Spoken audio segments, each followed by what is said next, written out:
I got a call from National Security. They came to my house. Nobody opened a computer. Nobody looked at a phone, only yellow pads. And we drew all over my whiteboards. They got in their car, they went back to the airport. I go back into the room, and that whiteboard has never been cleaner. Confusion is the enemy of all good messaging and marketing. As soon as you start confusing people, you're losing engagement by the masses. Education institutions are trying to crack down on AI. That's the exact wrong direction. It's not a matter of should you embrace it. You don't have a choice. Well, thanks for doing this, man. I know we're going to be talking a lot about the revisions and stuff of the book. Was the core driver behind this to do the StoryBrand.ai? Was that okay? StoryBrand.ai came about because I was revising the book. Okay.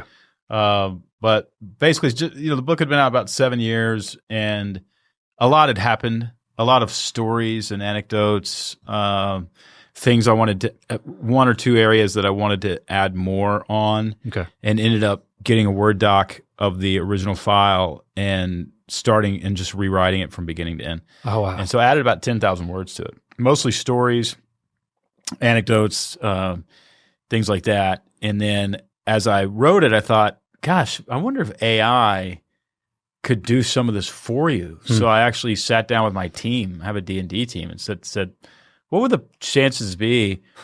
And they started putting together a free version of StoryBrand.ai, which would help you fill out a brand script and I think a tagline. Okay. And then I said, well, could it do like wireframe a website? And they're like, yeah, I could do that. Could it do sales letters? Could it do nurture emails? Could it do lead generators? Could it do domain name suggestion? Could it do product copy? I think there's like 16 assets that we ended up with. Jeez. And they did it all. Just wild. And they're adding an asset a month. They just added blog posts. And what are they adding next? They just added blog posts. They're adding visual images to the wireframe website. So it actually will spit out your finished website. Jeez. And it's all through the StoryBrand. I used framework. to charge. Now my company would charge $100,000. I didn't make money.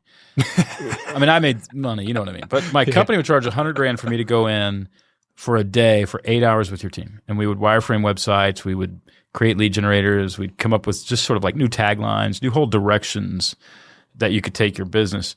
And I would charge $100,000 a day for that, and it will do what I used to do for $100,000 in 60 seconds. Oh my goodness. So it's just people are like, well, you must be making money. Well, I'm also losing money. Yeah, right. Exactly. Yeah, like it takes a lot. There's two sides to this coin. Yeah, that's exactly it. I've replaced myself. Yeah, successfully though. Yes, I mean, I guess. Yeah, like it's basically trained on StoryBrand models. I wrote 110 pages of single-space copy so that OpenAI would do what I wanted it to do in the back end. Got it. And then we also controlled the prompts. So we basically controlled the question. So, in order to wireframe a website, you're going to answer about 8 to 12 questions.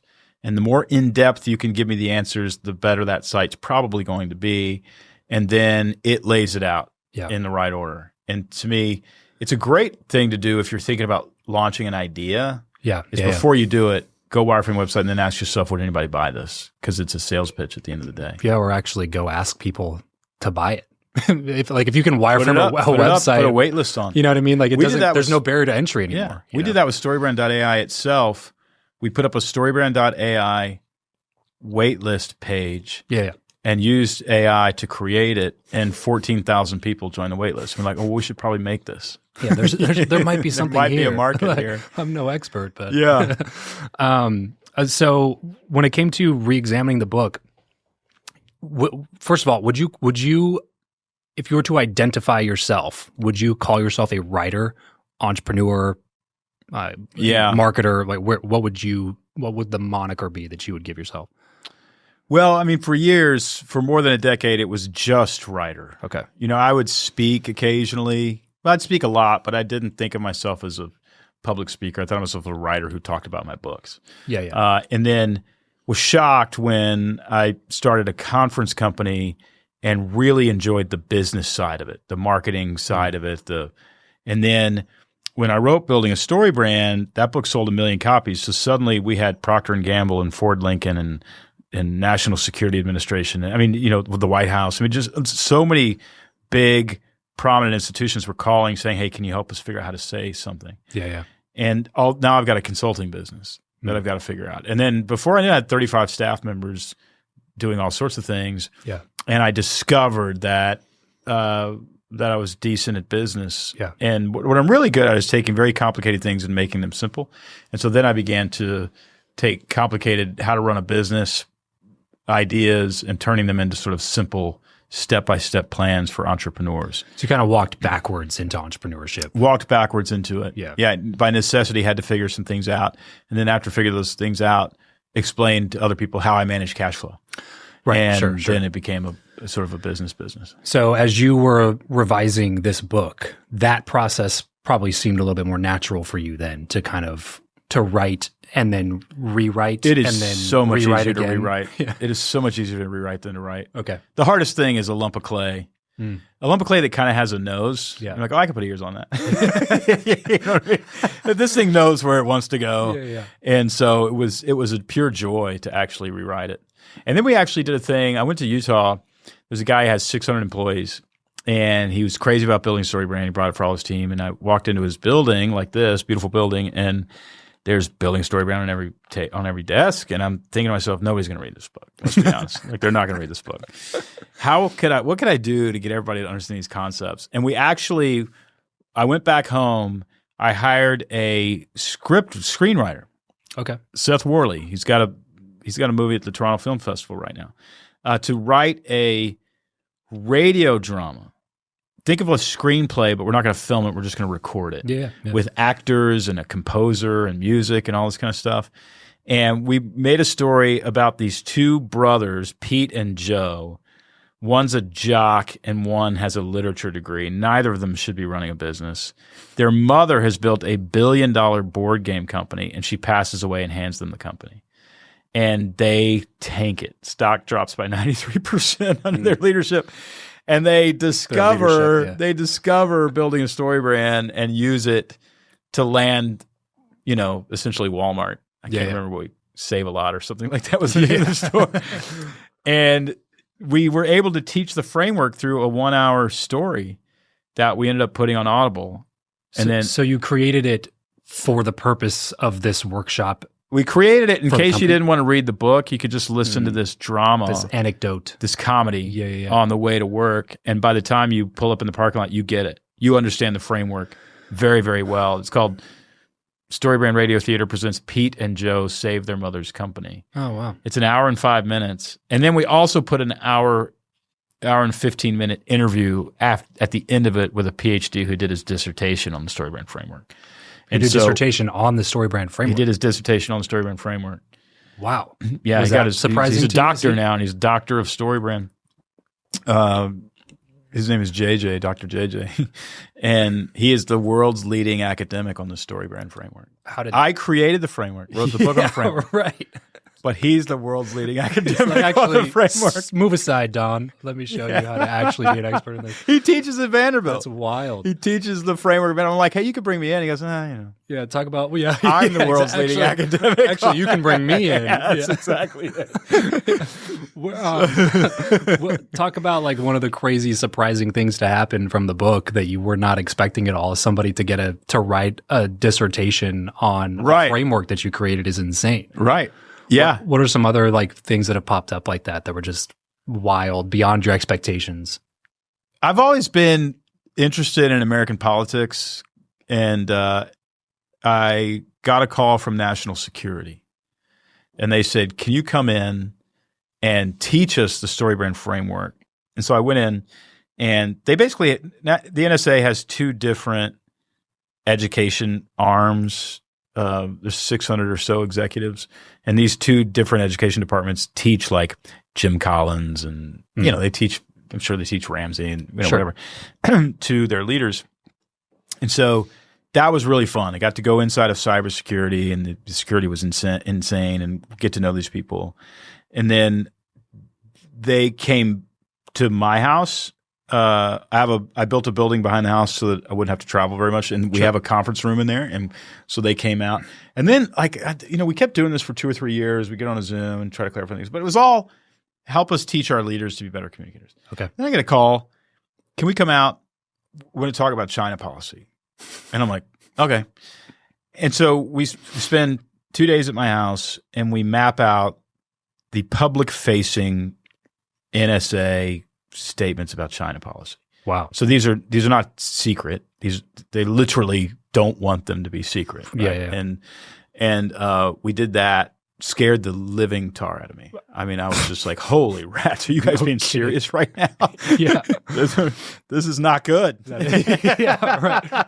That's what we came up with. The tagline. So what's the plan, not guys? good. Yeah, right, exactly. That's a simple so message. That was really. I felt like I've done something good for the country here. Yeah, and that was a surprise. I also love the idea of them coming to your house. Like, I'm picturing in my mind. I said, "Hey, look, I could come back," and they said, "Look, if you come to cybersecurity twice, you got to do serious background checks, and you've got to do polygraph tests." And as a writer, I'm like, "Actually, Matt, I want to do that. That sounds really, that sounds cool. Like I like doing things that I can write about later." And he just looked at me and goes, "You don't want to do this. You don't want to do it."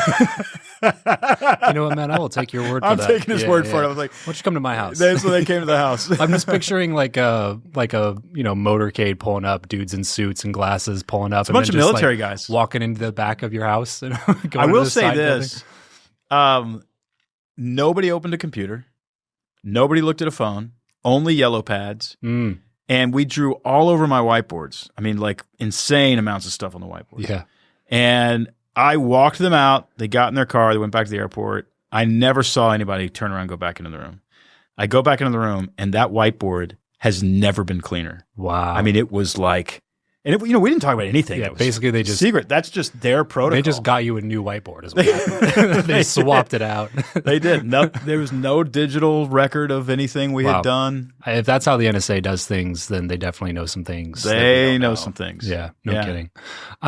So with the revisions and stuff that you put into now building a story brand 2.0, what would be like the most compelling reason that you think that if somebody has been kind of a disciple of the story brand concept from the beginning, because you published the first book in 2017? Yeah, back a day, about 7 years ago. Okay. 7 or 8 years ago. So what would somebody who consumed the first book gain from going back through the 2.0 version? First of all, the stories that were not in the first book that are in the second book because of the 7 years of consulting I've been able to do. There's a company that makes fish food and aquariums and everything you would need to put an aquarium in your house. They called me and said, "Look, we do $100 million or so in business to hobbyists. So any fish hobbyist who wants an aquarium, we sell them truckloads of fish and everything else. We can't sell to families." And so we went through the framework, spent a day going through the framework, came up with a bunch of stuff. One of the things we came up with was a new tagline.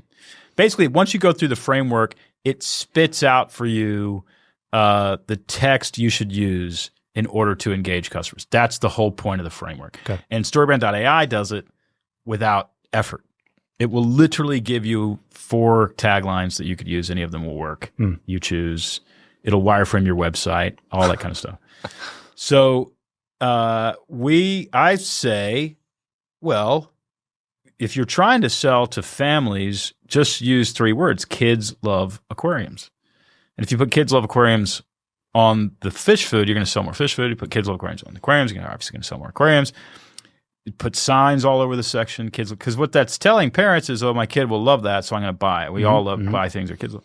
99% increase in sales. Yeah, I was reading that story in the book actually on the plane this morning, and it's crazy because this is 100 million. They're doing 100 million already. Like that's not a small I believe operation, that's the truth. You know. So when you go to a company like that, and then you go like, oh yeah, just put kids love aquariums on there. They got to just be like, well, we wasted our time and money and energy. They didn't with this believe guy. I assume, yeah. They were just like, come on, our boss read a book, and now I got to listen to this Yahoo. Exactly. And they're right. Not the first time this has happened. Yeah, they're right. They're smarter than me. I admit that. But I don't see how kids love aquariums could hurt. And of course, it did very, very well. No kidding, did really well. But it kind of goes into the main problems that we all have, which is community. Well, it's just really survival. hard to say things in such a way that people understand you immediately. That's the whole idea. Yeah, is to say things to people about your ideas, your products, your services, whatever it is, if you can say things to them so that there's no cognitive dissonance. And what cognitive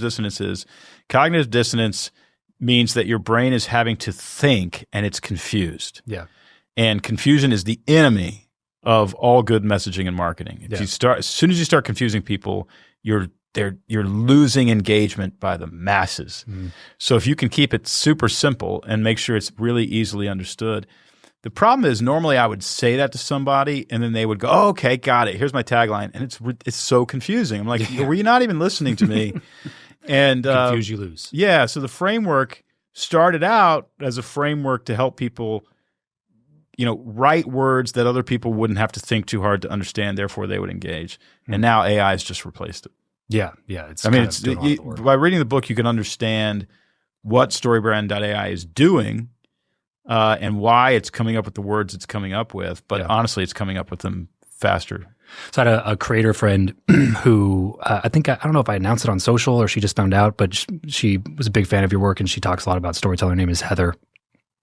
And so I said, Heather, what's a question that you want to ask Donald Miller? And because since we're talking about this AI thing, she was just like, how much work do I need to do now at becoming a better storyteller if AI is taking a lot of the heavy lifting off of my plate? Like what's left for what should I be spending my time improving in my skill set to be a better storyteller, assuming that AI is going to be doing a lot of this stuff for us in the next 5-10 years?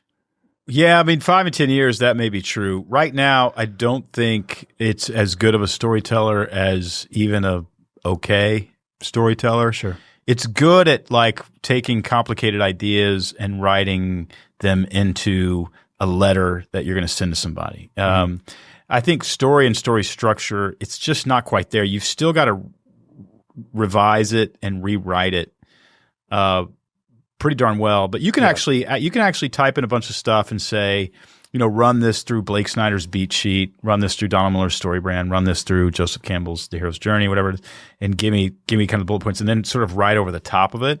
So it's very, very good at the dirty, rough draft. Yeah. But that's not where the genius lives. The genius lives in the details, right? It's good at painting the walls, but none of the trim has been done. The carpet hasn't been done. Yeah. And everything is in those little details. So I would actually say it just saves you a lot of time. But what's going to happen is the genius is the people who are really, really effective and good writers, you still have to get in there and get the details, all the details right, and how it flows has to be right. And it can't sound like AI. Yeah. And so to me, it's but the hardest part to me is not the writing. The hardest part is not the rewriting, it's the writing. Yeah. And so some ways it actually gives you the writing up front and then you go back and you rewrite it. Kind of gives you a direction. It gives you a really, really great direction. But I would expect that as writers start to use AI as writing companions, that our books are going to be a lot better. Yeah. However, you're going to be able to see very, very quickly the overwhelming majority of books were actually just written by AI, and the person who was in control of the process didn't have an eye for quality, and so they're releasing this book that's just not very good. And people eventually they're just not going to even trust books anymore because AI is just writing all of them. Yeah, well, in a sea of volume, the quality rises to the top.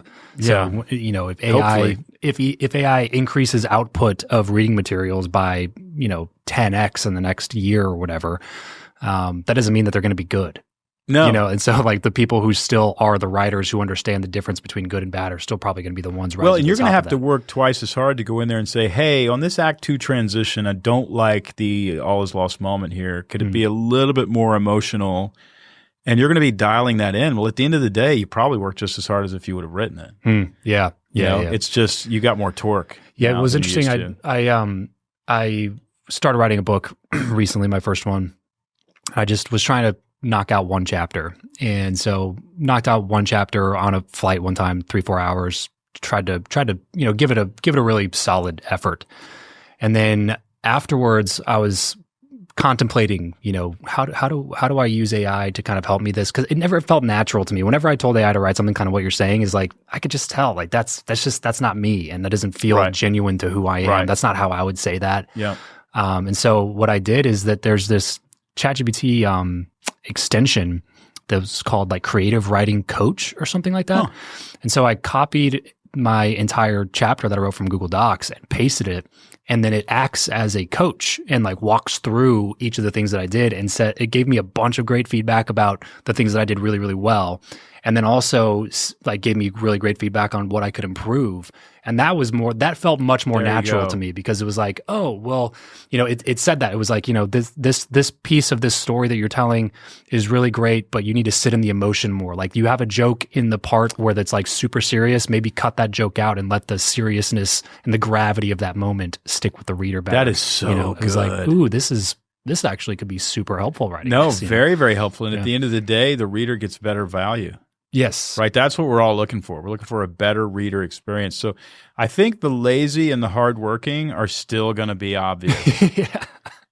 You know what I mean? That's always how it still goes, going to be right? very, very obvious that you did not try. You mailed it in. Yeah. And you had AI do it for you. Well, it's kind of similar to like if you tried to have AI, if you're not a coder and you have AI write a bunch of code, it's like you don't know if it's good or not. Like I would look at that and go like, yeah, it looks good to me. It's like when I pop the hood of my truck when something's going wrong and then pretend like I know what I'm looking at. You know what I mean? I just kind of like fiddle with some things, like put the dipstick up and down and go like, yeah, it looks okay. You know what I mean? Like I should probably take this into a mechanic. That's about right. Yeah. The expertise is still going to come into play.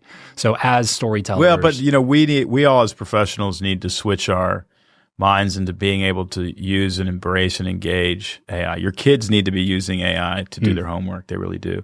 In fact, I'm on an advisory board called The Future Us, the Future United States.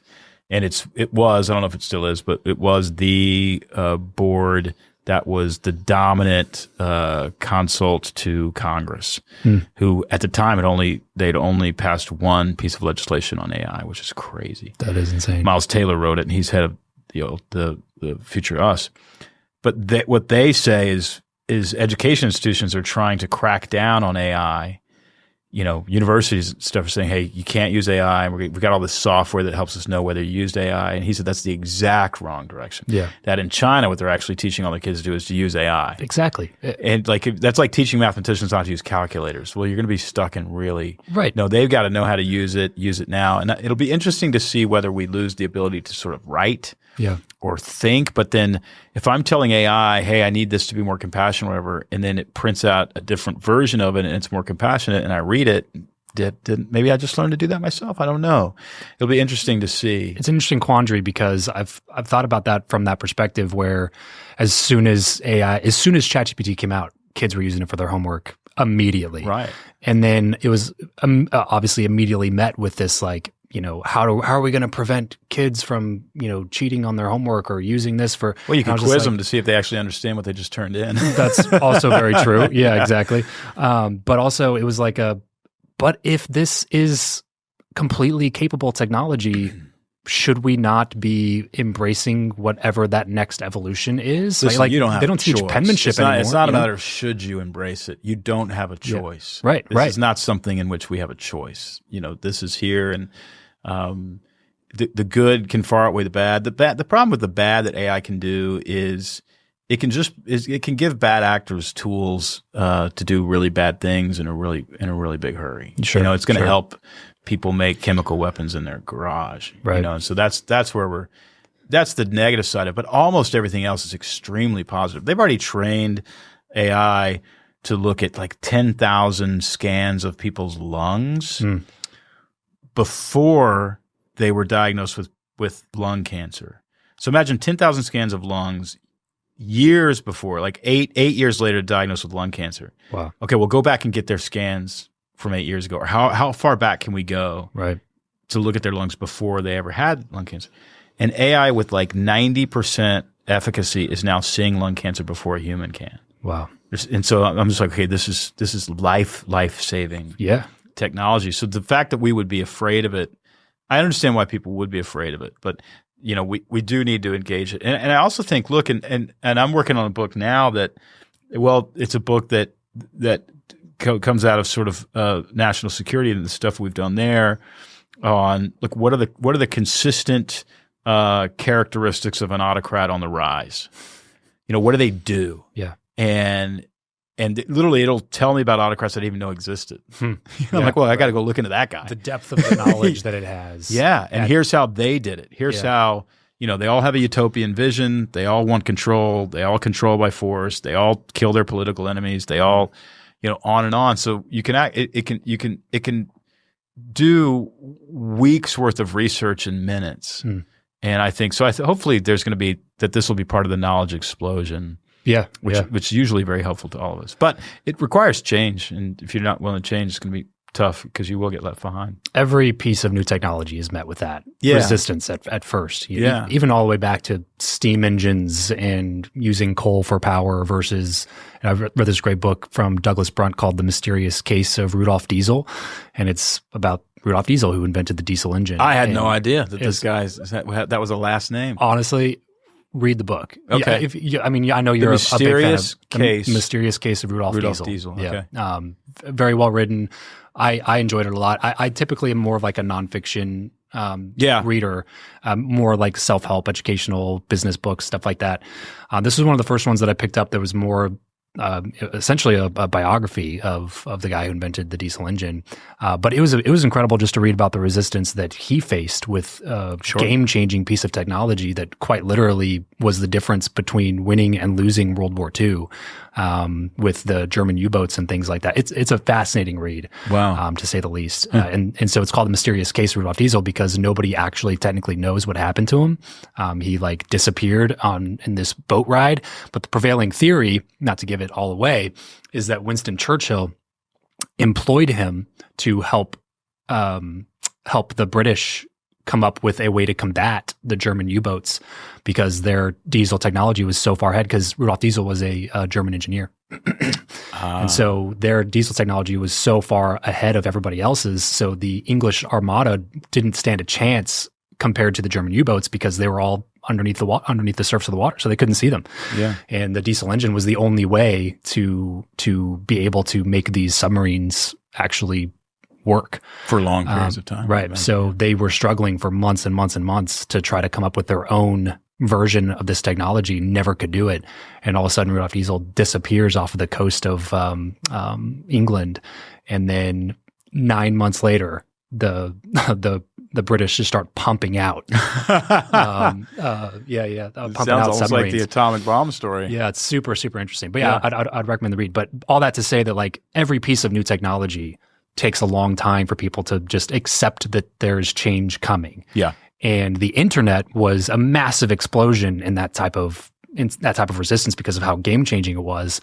And AI is seemingly going to be an amplified version of even what the internet was, which was already an amplified version of what previous technology was. Yeah, I think so. I don't think we can even dream. They say the event horizon, pre-industrial revolution was about 100 years out. In other words, you can see for the next 100 years where we're going. Sure. And the industrial revolution shrunk it to 50 years or whatever. They say AI shrinks the event horizon literally that you cannot predict the future after 2 years. That is absolutely insane. I believe it. And the only thing that's left is an increase in computation power, which the quantum computing people are making some headway in that. And AI is only going to help bring that technology about faster anyway. Yeah, so, it's going to make everything faster. Yeah, that's going to be wild to see this. I mean, I've always thought of, especially technology, the internet and everything like that, as like this hockey stick growth that's happened in the last 2-3 decades. But that hockey stick is nothing compared to what the hockey stick of AI and quantum computing married together, what they're going to be able to bring about, which is going to be some pretty insane stuff. Think about it. It's impossible for us, 10 years from now, it's impossible for us to know what the world looks like or what exists. What are the ramifications of this in professional sports? What are the ramifications of this in managing our money? What if AI is managing everybody's stocks? Where does the chaos go? Where does you know what I mean? Where does that go? And it's really insane. Yeah, no kidding. But in the meantime, we're using it to build better stories for our businesses. Sell more. I'll give you a good tagline. Yeah, exactly. Which StoryBrand.ai. If you want to get a tagline generated for your business through the StoryBrand framework, then StoryBrand.ai. Donald, it was funny. I was looking it up on the way here because I was I'm pretty sure after we've published 1,000 episodes of the show now, so congrats. Thank you. Whenever I sit down with somebody, I'm like, I'm pretty sure I've talked to this person before, and I'm pretty sure I remember what we talked about, but it could also be just that I've consumed so much content that maybe I'm conflating that with just me hearing this guy on another show. But I looked it up before we got in here. It was, let's see, episode 626 of the show, so it was about 4 or 5 years ago. There's a couple of quotes in here from our previous conversation. Well, you keep good notes. Yeah. I can do this for you now, by the way. That's true. Yeah. I wouldn't even have to look it up. Yeah. That I want to run by you, see if you are still in the same mindset or believe the same things. I love that idea. Then, yeah. And I probably expound on it. Dramatically disagree with whatever I say. We'll see. 4 or 5 years ago. Let's see. Delusional optimism will get you very far in life. It's true. It'll also cost you. How so? You look like an idiot. Somebody who's delusionally optimistic can look like an idiot. They can look like a fool who isn't self-aware or understands their own ability. However, if you are able to stay on task and forget your mistakes really, really quickly, and also have part of delusional optimism is just an incredible sense of destiny. No, that even though that didn't work, something's going to work because this is my destiny. I think that, and who knows whether that's God or whether it's not true at all or whatever it is. I don't know. Way above my pay grade. But I would still agree with that. I would still agree with delusional. The belief that you can get it done is half, if not more, of the battle, and then the rest is. And that belief, by the way, will fuel the activity that actually gets it done. And I am a delusionally optimistic person. Everything we build, I just think is going to go gangbusters. Yeah. And 1 out of every 7 things does. Right. So it's like, okay, and for whatever reason, the 6, I don't remember those. I can't remember what we did. I don't remember our failures. Just keep taking swings. Yeah, it serves you. And at the same time, we've all sat down and met with people who believe they are sort of more important than they actually are. They believe that their ideas are better than they actually are. They believe, and at some point you just go, this person is a fool. Yeah. And so I think it's there's 2 sides to that coin, but I'd rather be delusionally optimistic and occasionally play the fool, because you can really change the world that way. Yeah, if you're going to lean one way or the other, you may as well lean that direction. Yeah, just see a big upside to it. Yeah. And it's going to, if you continue to take more shots on goal, yes, then it will at some point work out to some degree. Yeah. Right? Like it's not going to never work at all. That's right. It's just that this one might work a little bit better than the last one did. And then this one maybe worked a little bit not as better as the last one did. Yeah. But then the next one is a home run. You knock it out of the park. And then like you get one of those, it seems like it's a little bit easier to piece it together to get the next one. Because now it's less delusional, right? You have a little bit of evidence to show that like, hey, you know what? Yep. The last time I said this, everybody thought I was delusional. You're staying in the game and you're not giving up. The delusionally optimistic person just doesn't give up. They don't quit. I remember interviewing Pete Carroll, and he's got this philosophy of compete always, like you always compete. And part of that is he believes that you should always assume you're going to win. And I said to him, do you always, he was coaching the Seahawks. This is before their first Super Bowl, but he'd won national championships at USC. I said, do you really always believe that you're going to win? He goes, yes.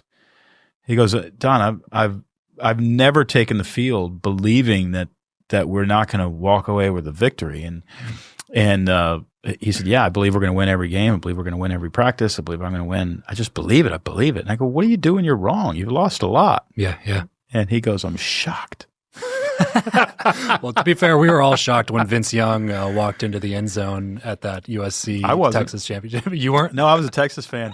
I had Vince Young on the show, and I gave him a hard time. Did you really? Yeah. I love that moment. That just a side note. I'm watching that game by myself, and I've got all these USC friends. They went to USC. They played for USC and all this kind of stuff. Oh, no. And they're texting me, just give me a hard time because I grew up in Texas. I'm actually an Aggies fan, but they haven't done anything in a long time. Texas fan. And I'm watching this Vince Young kid, and my friends were like, ha ha ha. There was like 2 minutes left in the game. Yeah. No chance Texas is going to win this. And I literally texted them and said, I am so sorry for what is about to happen to you. And Delusional optimism. There was no part of me I literally was like, oh my gosh, but come on, guys. Yeah. Like, I'm just so sorry. The cart before the horse here. Because there's this kid, Vince Young. His name is Vince and he's Young. About to stick that ball in the end zone. No kidding. Yeah, I had to give him a hard time because I'm a USC fan. I grew up in SoCal in LA County. Oh, okay. Well, you had your days. Yeah. Oh, yeah. And that was what was so wild about that particular loss is how favorited we were. One of the best, college football teams of all time. Yeah. And then giving it away at the very last second. I was very upset. I was a kid at the time, but I was still very upset. It probably mattered more to me being a kid. I'm glad we didn't text. Yeah. I would have been really upset about it. I don't take those well in the moment. You know what I mean? Oh, I don't either. I'm a Seahawks very fan. Sore loser. Why can't Marshawn Lynch just run the ball? I'm still hurting. That was a wild call. Seemingly, it was Russell Wilson's call. He took credit. He took full responsibility for it, which is pretty cool of him. Yeah, it is. But at the same time, just give it to Marshawn Lynch. Right. He literally. Are you being serious right now? It was again one of those things where you're watching. You're like, I can't believe they just decided to do that. No, like they have the guy. Yeah, the only guy in the NFL that you. Not only that, he throws it right into ball. traffic. He throws it right into. It's like, what are you doing? What are you doing? Man. I didn't have a horse in that race. I'm unfortunately a Cowboys fan. So that's a problem. Yeah, my life has been literally the last time that we visited the Super Bowl was like the year I was born. So it was like 92, 93, the Troy Aikman years. So it's been a lifetime of disappointment for me. Yeah. Unfortunately. Well, it's even worse. It's a lifetime of almost. Yeah, well, exactly. Every year, mediocre. We're the talks. If you're a Titans fan, you know what you're getting. Exactly. You know what you're getting yourself into. And what's wild is I saw something the other day that still said that the Cowboys are the most valuable sports franchise in the world still. And that's amazing. Like worth 10 or 11 billion dollars or something like that. And I was like, how can that possibly be when we I think they were America's team for so long. True. That if you didn't have a team, you could be a Cowboys fan. That's very true. Yeah. They somehow have piggybacked that into decades of success. Also, Jerry's a smart business guy. Not great at general managing a football team. The GM role. That's what everybody says. Yeah. Really good at making money. He definitely is good at that. Branding. I mean, the masterclass in branding right there is the Dallas Cowboys. Like, how could you have the most popular or the most valuable sports franchise in the world when you haven't won in 30 years? That's crazy. Do you think they're bigger than like Manchester United? Whatever article I was reading said they are. Yeah. I mean, let's ask AI. We'll fact check it. Fact check it right now. Top 10. When you think about if you had to have one team that represents American football, it probably would be the Cowboys. I mean, if you had to say, it's not the Patriots anymore. Yeah. Who else would be like America's team? It's not the Bills. They've come and gone a little bit. No, it's not the Chiefs. It's got to be the Cowboys. Not the Steelers. Yeah. The Chiefs, maybe if we fast forward a decade and they continue with this kind of dominance that they've had over the last few years, maybe you could make an argument. Yeah, Dallas Cowboys. Top 10 most valuable sports franchises in the world. Who's second? Golden State Warriors, $8.8 billion. There's actually no soccer teams on this list. Yeah, I was about to say that can't include European soccer because those are massive moneymakers. What about? Can you add European football? I mean, I would think it'd be like Real Madrid or something. Real Madrid, but $6.6 billion. That's what they're worth, $6.6 billion. Yeah. So the top 10 list is accurate. There's no soccer teams on the list. Yeah. Okay. No football teams. Yeah. So Golden State Warriors, LA Rams, New York Yankees, New York Knicks, Patriots, New York Giants, LA Lakers, New York Jets, San Francisco big markets. 49ers. Yep. All of them. Giant markets. Yeah. Because that's crazy. Like New York Jets, you haven't won a game in 10 years. And they're more valuable than Real Madrid. That's wild. It seems like the players make more in soccer, though. Like they it's because like the NFL has done such a great job with like protecting the owners. Yeah, salary caps and all that kind of stuff. Right. They've done if you're an owner, they've done a good job with that. I know you're a big football guy. Has that always been something that you've been interested in? Well, I had to choose. The busier I got, because I grew up an Astros fan. We had some great years. And then I grew up a Rockets fan, and then I became a Portland Trailblazers fan because I was there for 20 years. That's how I became a Seahawks fan. Okay. And then at some point, I just couldn't sit down and watch TV all the time. Yeah, so I was like, okay, we're going to make a choice here. Like which sport, basically? College and pro football stuck. I do have season tickets to Nashville soccer. Oh, really? Okay. But that is a lot like watching fish in an aquarium. You know what I mean? I hear you. If they put a castle in the middle, right, that they had to run through, it'd be a little bit more interesting. It'd be more interesting than that. Yeah. Now everybody's gonna write me, but listen to me. Yeah. Listen to me. I went to 4 Thai soccer games last year. 4 Thai I had a buddy. games. And by the way, let it end. listen, I'm a season ticket. I'm paying these people. It's like $20,000 a year to get these seats, and I love it. Yeah, I really do. I love it. Well, any live sports in general, it's tough to beat. Yeah, soccer is so storied. There are some easy things, some offsides rules they could change. They could make the goal a little bit smaller. I mean, a little bit bigger. There's things that they could do to make this more interesting, but they won't because of the history of it. Right. Do you know why a soccer goal is the length that it is, like from post to post? Do you know why? Because there are 2 trees in Cambridge, England, that are that far apart.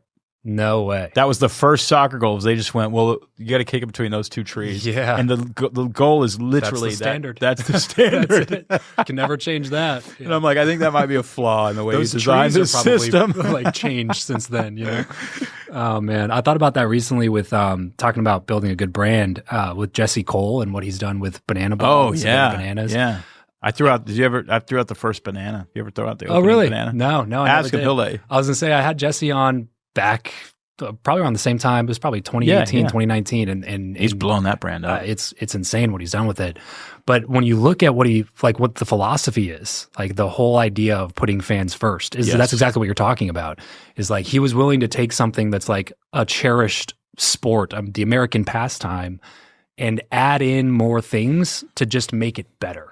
It's to entertaining. just have a much more entertaining experience that everybody's going, like, when they leave that they enjoyed their time, regardless of what the final score was or, what team they were playing. It's like, that everybody's leaving happy that they paid for the ticket. Yeah. And you get like free hot dogs with it too. Yeah. All free I put food. my team, I had about 20, 25 team members at the time. I got 2 Rockstar buses, buses with like bunk beds in it. Oh, yeah, nice. And like touring buses? Showed up in our parking lot at like 10 p.m. We all got on the bus. We slept on the bus, and it took us to Savannah. Nice. And then the next day we went to a Bananas game. And then we got on the bus and we drove back home. That's awesome. Overnight. It was really, really fun. Back when it was just confined to the Savannah area. Now they're selling out football stadiums. Well, now I think he's starting a league, right? Yeah, Is that what he's doing? Yeah. Does he already have it? Mm-hmm. He's got like 4 or 5, I want to say 4 or 5 teams now. They're like banana ball. And you don't. There's nobody that you want to succeed more than Jesse. Oh, totally. Such a good dude. He is a good dude. Yeah, through and through. Like and he lives the ethos is something I appreciate about him. Is like he was never in it for like a money grab. He was never in it to be a, he loves families. Yeah. Loves kids. Yep. Loves the players. Yep. Yeah.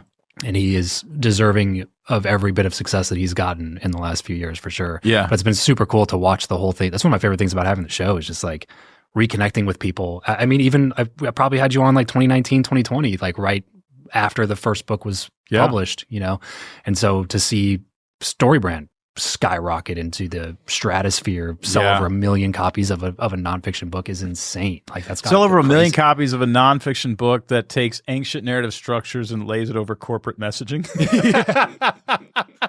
A perfect example of what not to say. Literally, like, you want to say, what the hell's wrong with you people that you're buying this book and reading it? This has no potential whatsoever. Yeah, I'm very, very happy. Yeah, no kidding. I get to pay for my kids' college because people bought the book. It resonated in a massive way. It's cool. I mean, James Clear came on the show when he first launched Atomic Habits. I see that book just rides on the New York Times bestseller list. Well, have you had Will Guidara on yet? No, I haven't. He's here in town now. He's in Nashville. Oh, is he? Yeah, okay. Unreasonable Hospitality. Yeah, I've heard you'll of it, love him. Yeah, I would love you will love him. That'd be super cool. That's one of my favorite things of the show, man. Is that like you do something long enough, you get to see you get to meet things happen. It's like, well, we on our first conversation we talked about this, but now we're at this other point where you're doing all these other cool things, and AI is the new thing, and then you come out with a revised version of the book. Yeah. But I'm really curious Don, with the different stuff that you've done, you wrote a book that you also adapted into a screenplay. Do you ever Blue like jazz? Do you ever get the itch to move down that path again? I do, but I have no delusional optimism in that category of life. I've tried to write novels. I've got some great ideas, man, for novels. I was in Cambridge 2 years ago, and I got this idea of a professor out of Ukraine who's basically hiding in Cambridge, and he ends up becoming the president of Ukraine, and he ends up an autocrat. But he was stealing his students' ideas, and he's a total con artist. Yeah, and, yeah. You could see it literally happening, and it's like that'd be a great story. Just how do autocracies happen? Yeah, and how are those people wired? And told from the perspective of a kid. Sure. Who super cool. This guy stole his ideas. Yeah, and then I tried to write it. It was so bad.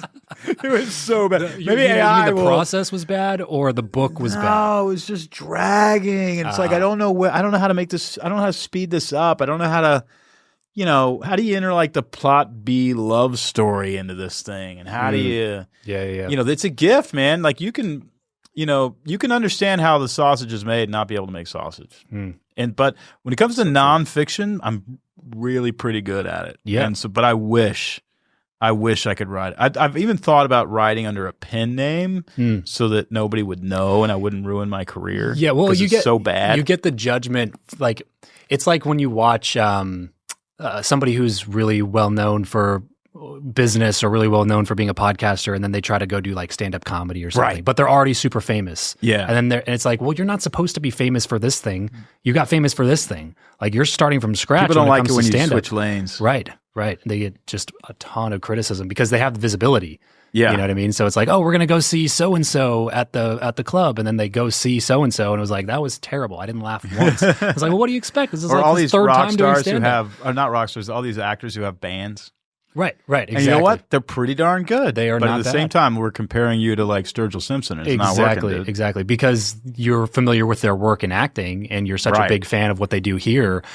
But then you're not going to compete with Coldplay. You know what I mean? Like it's just not going to be the same thing. You're more famous than your musical ability should allow you to be because you got famous some other way. And nobody saw you working through that portion of your career in the thing that you got famous for, right? Because you were not famous for a reason. Because like you started off sucking, just like everybody else does. Like we all start like the thing that we become competent at, we start not being good at it.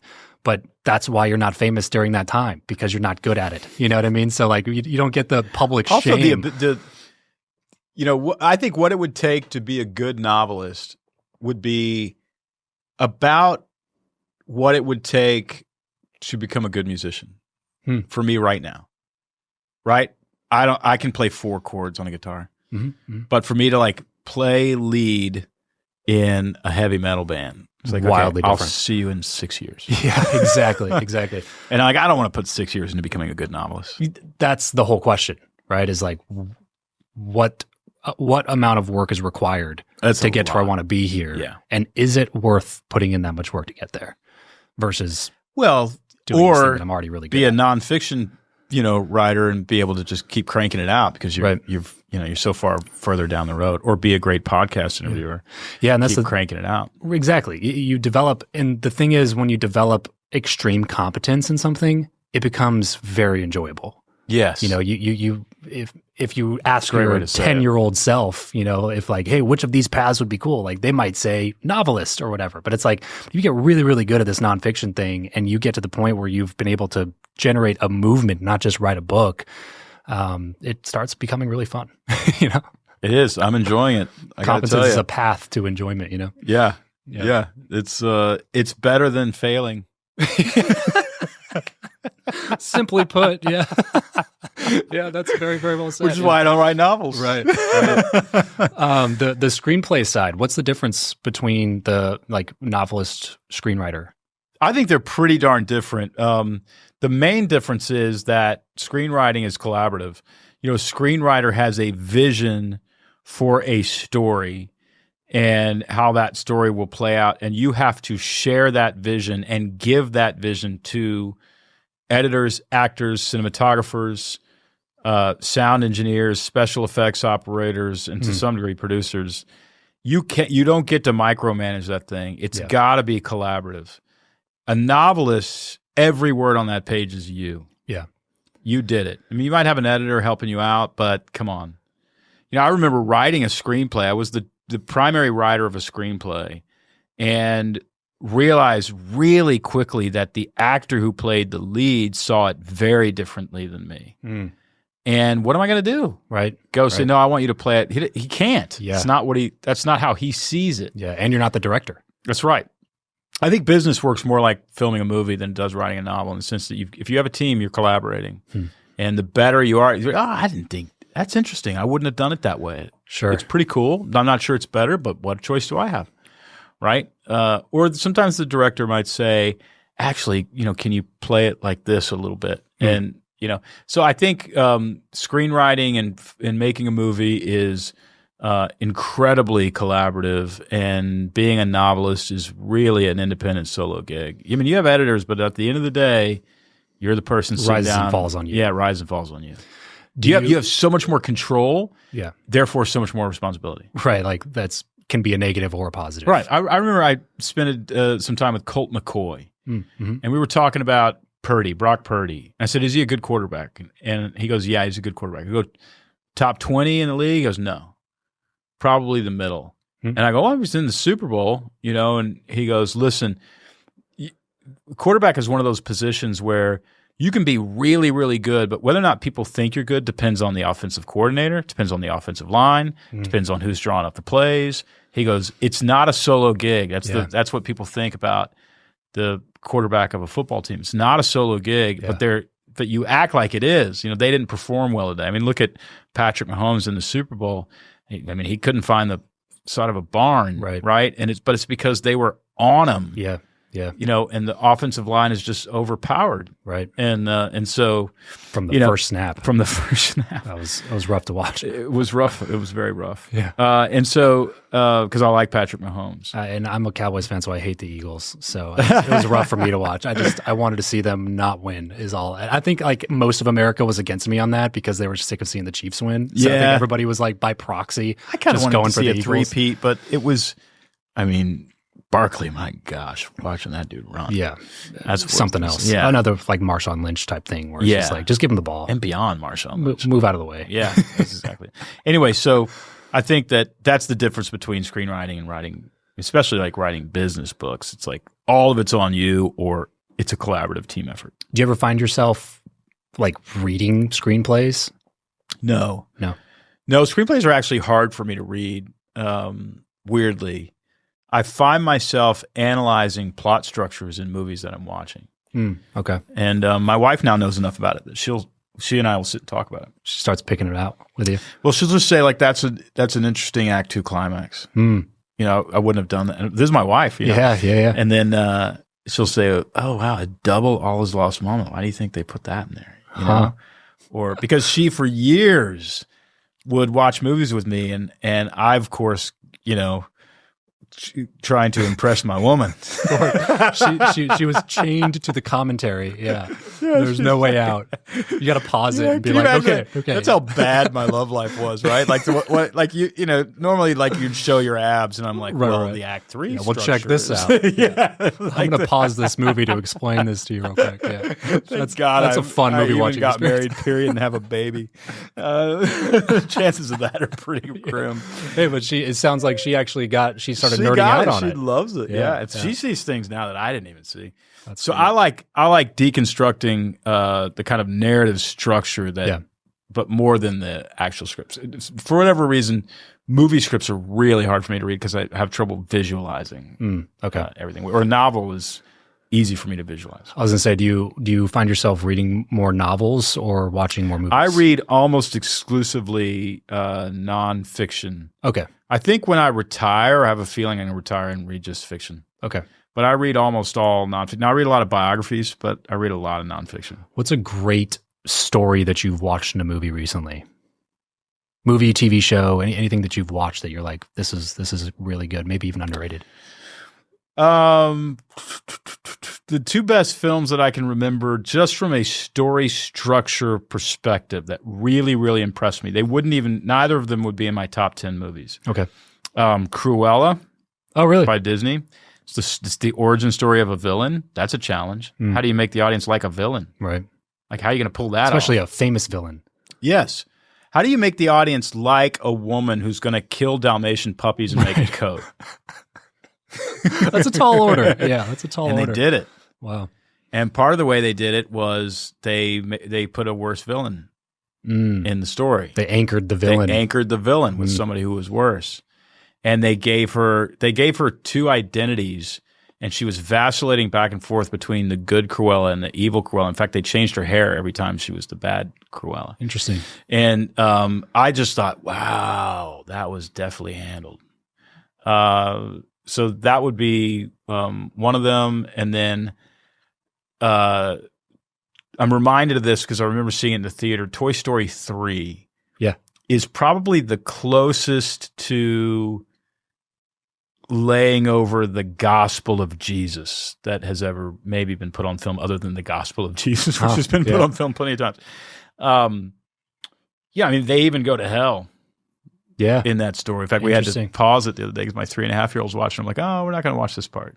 Yeah, that was really, really impressive how they just didn't even hide it, because the gospel of Jesus, whether you believe it or not, or you kind of subscribe to Joseph Campbell's theory that there's a bunch of different mythological plot structures out there that all kind of are borrowing from each other, and Christianity is one of them. That would be Joseph Campbell's take. Regardless, it is the most powerful story formula that a human heart resonates with, which, by the way, I believe it. I pray to Jesus. So I'm biased, admittedly. Yeah. But it's undeniable, though. It's not. It's the best-selling book of all time for a reason. Yeah, right? and why do so many? If you lay over Saving Private Ryan, there are all these elements that are all sort of. Yeah, Lord of the Rings. Yeah, Lord of the Rings. Narnia. On and on and on. Yeah. They lay these things over the plot structure. There's some reason that the human heart is resonating so strongly with this. So even if we go to heaven and find out Christianity was not true, what I can guarantee you is that something very much like it was. Right? And I think Joseph Campbell would even say that. Yeah. Like, where are all these myths coming from? The myth that we need somebody to sacrifice to save us. I don't know. Maybe that might be true. Yeah, right. Maybe it's instilled in the human psyche. Yeah, it's instilled in the human soul. Right. That Toy Story 3, I think that's a great answer, man. It was funny. You don't, if you're thinking of top, like you said, that wouldn't be in my top 10 movies, but the story structure is amazing. Quentin Tarantino said the same thing. About Toy Story 3? About Toy Story 1, 2, and 3. That it was like one of the most complete stories that's ever been written. Pixar, unlike other studios, including Disney, of course, Disney owns Pixar, but in the Steve Jobs days, when Steve Jobs was at Pixar, he came back to Apple after the Pixar experience, and then Apple took off. I don't know if you remember, he was a failed CEO before he went to Pixar. I had Guy Kawasaki on the show, and he was one of the people that was in the marketing group that came up with the Think Different campaign and was in the room with Steve Jobs, and we talked through some of that stuff. It was incredible for them in real time to see the differences between the CEO who left and the CEO who came back. And it was Pixar. It was the study of story. And one of the things that the folks at Pixar would do that other studios don't do is they would spend 2 years on story. Wow. Before they wrote dialogue. Wow. Just this happens, then this happens, then this happens. Just the structure of the story. Just the structure. Wow. 2 years. So what that does is at the end of distribution, when you actually make the movie, the reason those stories work so well, and the reason any story is enjoyable, is there's so little cognitive dissonance when you're watching it. You're not having to figure things out. You're like, oh, I can't believe he's back. Right.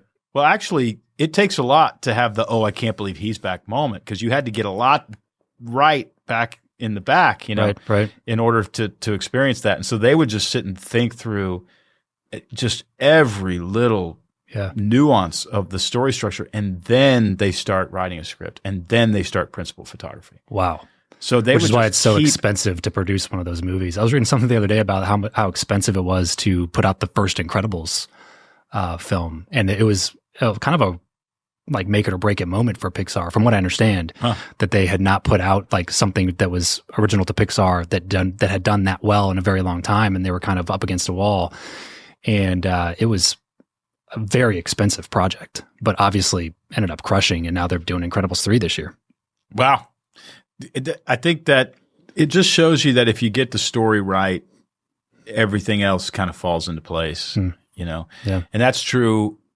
I think that's also true. I use story structure, you know, Blake Snyder's beat sheet on Save the Cat, which is a screenwriting beat sheet. I use it sometimes to actually map out nonfiction books. Oh, really? Yeah. So I'll basically, you know, it starts with the problem, and then you agitate the problem, and then you make it worse, and then you introduce a guide, and then you can actually do that in a nonfiction book. In fact, Building a StoryBrand does that. Yeah. I actually used a screenplay narrative structure, even though it's not a story. You know, but we're going to put some tension here, then we're going to relieve the tension. Then we're going to leave this dangling hook that makes you want to read the next chapter. What that does, it's a real service to the reader, because it just makes it so much easier to read. Yeah. Or listen to if it's on Audible. It was funny. I wrote a couple of things in here because I was noticing, like, the cool thing about books like this is that if you're paying attention, you can start to pick out the things that you're telling us what to do as a reader, but then you're also employing the same things that you're telling us to do in the stories, because it's meta. Exactly. And there's a couple things in here that I've had wrote down. Yeah. Example of what he just talked about, the risk of not achieving versus reward of achieving. And it was a whole paragraph that just gets you to keep reading the book. But using the, like, if you basically don't read this, then this will be the problem that you'll experience. And if you continue reading, this will be the reward that you'll experience. And I was like, he just said to do that. And then he just did it. Stakes. Yeah, right. Yeah. You've always got to dangle stakes. Yeah. Yeah. You know, hey, if we don't do this, it's going to be bad. But it doesn't have to be bad. Yeah. Right. Well, that's got to be a huge reason why people continue to read the book. Because, like, writing a book is a crazy project by itself.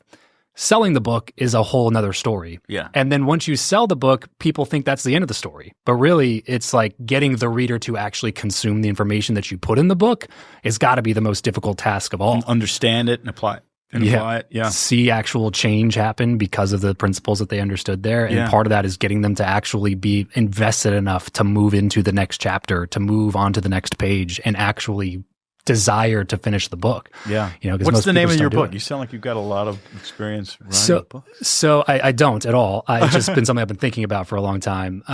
But I just decided to start writing because I kept thinking about, like, well, what's the idea? What am I going to do? And it kept preventing me from writing. So this last, I don't know, like 3 months ago, I'm in the middle of a transition right now, getting rid of my primary business and going back into podcasting full time. And so I was just like, I really want to write a book. And so essentially the way that I'm looking at it right now is basically a letter to my kids on what I've learned so far through, like, the experiences I've had doing 1,000 interviews on the show. And it came out of this moment where I was diagnosed with cancer last year, and I'm okay now, and I'm fully in remission and everything. But it was a big, scary, obviously life-changing come to Jesus moment where it just made me kind of think, like, man, my son is 5, my daughter's 4. They were 4 and 3 at the time. And I was just like, man, it would be a major bummer to not leave them with something that they could distill the things that I've learned to this point in my life if I weren't here, Right. So that's kind of the idea behind the book. It's kind of like memoir-esque, but with huge life lessons as like the anchor points of each chapter. And it's more just me trying to write it to my kids. That's the way I'm thinking about it, so that I'm not attached to the outcome. I just want to, like, write something I'm really proud of and then have it be something that they would be able to read in, 20 years from now and try to understand what. We should all do that. Sure. Yeah. I mean, that's a beautiful concept for a book, because I think like most dads have felt that, that, oh man, I want to, really what it is the instinct to protect. That's what it is. Yeah. It's like, I want to protect you from all that's out there. Sure. Here's what I've learned. these guys are bad. Yeah, These guys are good. Right. Exactly. You know, and this is a dumb idea, it turns out. This is a good idea. Yeah, I thought this was great. Turns out not that great. Yeah. But trying to like insert some humor in there and keep it somewhat lighthearted, but also, you know, come up with like, here's the core 8 to 10. Like, I don't know everything. I thought about naming the book Figuring It Out, just because it was also the name of a podcast that I tried with a couple friends and my wife a couple years back. Just with the concept of like, I'm not writing this from the perspective of I know everything, listen to me. It's just like, these are the things that I'm pretty sure about at this point. Like, these are the concrete lessons that I've learned. Everything else, like, I don't know, you know, and I could be wrong about this. Can I give you some notes on that? Please. This is really interesting. I only say this because it's an interesting phenomenon in screenwriting. There are characters in the story. There's the hero character, you know, like King George in the King's Speech. And then there's the guide character like Lionel. Mm-hmm. There's the hero character like George Banks in Mary Poppins. And there's the guide character who is Mary Poppins. The story is really about the hero. And the hero is trying to get something done. And the guide steps in and gives them wisdom and help. So whenever we write a book, we are the guide. Mm-hmm. And the reader is the hero. The reader is figuring out how to win or how to accomplish something based on the guide, the author teaching them to do it. Now, that's all great. If you have a guide in a story who is figuring it out or who is learning, it ruins the story. It's less compelling. It's not just less compelling. What it does is it confuses the person watching the movie about who the hero is. Because the hero is actually figuring it out. And so if the guide is also figuring it out, the cognitive dissonance enters in and say, wait, which one of these is – wait, I'm not confused. Who's this story about? Sure. Right? And so – So writing from that perspective would be more like me inserting myself as the hero rather than writing it. I think a little bit. It also like – it also – there's two scenes in the movies I just talked about. One is the King's Speech. Lionel is the drama teacher. The King George finds out that Lionel, in fact, does not have a PhD. The king has been referring to him as doctor wrongly, and Lionel never corrected him. And so the king goes to him and says, you lied to me, and you are not a PhD. You don't have a doctorate, and I have put my trust in you, and you're a con artist. At that point, if Lionel says, that's true. Will you forgive me? I'm trying to figure it out too. The movie does not win an Academy Award because we have two heroes all of a sudden. And the audience subconsciously is saying, I don't know what this movie's about anymore. Apparently it's about this guy Lionel. Yeah. Instead, he doesn't say that. What he says is, I never told you I was a PhD. You assume that. And perhaps I shouldn't have let you assume that. But that doesn't matter. Because I have worked with so many young men who've come out of World War I and helped them overcome their stutter and their speech impediments that I have all the authority I need to help you overcome your stutter and lead this country. And don't you ever doubt that or criticize me again, or we will not work together. That moment solidifies that the hero has somebody who's capable and competent to help them and who is not wondering. For that reason, by the way, Mary Poppins, the kids go to George Banks' bank. They cause a run on the bank. He comes back. George Banks comes back, says, Mary Poppins, I want to talk to you. What is this supercala nonsense? Yeah. And you have some explaining to do. If she explains herself at that point and says, well, I'm so sorry, here's what I was thinking, she diminishes her authority. So what she says to George Banks standing on the stairs is, Mary Poppins does not explain herself to anybody. And she walks away. That's a strategic moment. Yeah. If Jesus says to the disciples, hey, I'm trying to figure it out too. You see where I'm going with this? Yeah. No, definitely. They're all going, oh crap. Yeah, right. This dude doesn't. What about all that stuff that we've been saying for the last couple of years? I know that's true. Now, the truth is you're not God and you are figuring it out. So what do you do now, right? And I think what I always did when I wrote memoirs was I wouldn't write anything until I had figured it out. In other words, there's stuff I don't know, but I ain't writing about I'm leaving that out. Yeah, I am confident that the gospel of Jesus is a relational dynamic that happens between a human and a spiritual being, and it's not theological. It's relational. You can break it up and parse it theologically, but that's not going to help. You can even understand how it works and pass a quiz and go to hell. Yeah. You got to know God. Right. That's searching for God knows what. And it was only after I was certain that I would write about it. Mm. And so I think figuring it out might be not the direction that the reader needs. The reader needs it. What the reader needs is figured it out. Mm. Not everything. Sure. But these things, yeah. Got it. Yeah. And also, just standing in the authority of like, it's a really dumb thing to do this, based on whatever, the book of Proverbs or whatever, and so I think I would just caution you of being too apologetic about your authority. It probably stems from some sort of imposter syndrome to feel like, who am I to write a book? But also that was the thought was like, I did it. At what point am I going to be comcomfortable doing this? I did the same thing until I saw it in movies and I went, oh, wait a second. The guide has to be competent. And it really helped me. Helped me a lot with self-esteem of just going, this low self-esteem is serving nobody. Least of all me. Of all me. Right? I'm going to be poor and homeless if I keep this up.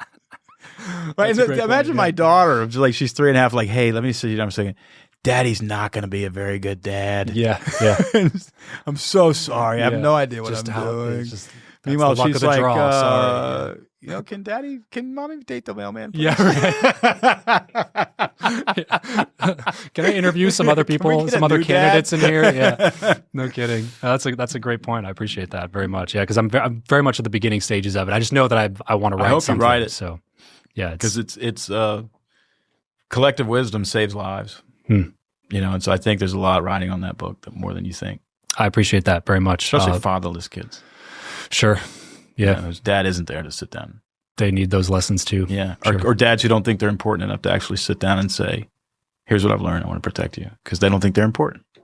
Well, man, thanks for saying that. It's compelling. I appreciate it. Good. I'm sure I could keep talking to you for another 3 hours, but I know you got a bunch of stuff going on.